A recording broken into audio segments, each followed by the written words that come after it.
সন্তানকে ভুলেও যে কয়েকটি কথা বলবেন না। প্রথমত, আপনার সন্তানের প্রতিভাকে অপমান করবেন না। বাচ্চারা নিজেদের ছোট প্রচেষ্টাতেও মা বাবার প্রশংসা আশা করে।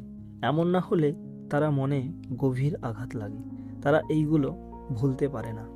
দ্বিতীয়ত, বাচ্চাদের বারবার মিথ্যে কথা বলবেন না।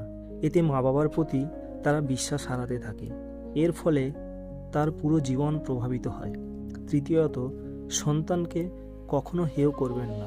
তাদের কষ্টকে ছোট করে দেখবেন না, তখন তারা আপনার কষ্টের মূল্যায়ন করবে না। চতুর্থত, বাচ্চাদের কখনো বলবেন না যে আপনি তাদের ভালোবাসেন না বা তাকে আপনি জন্ম দিয়ে ভুল করেছেন।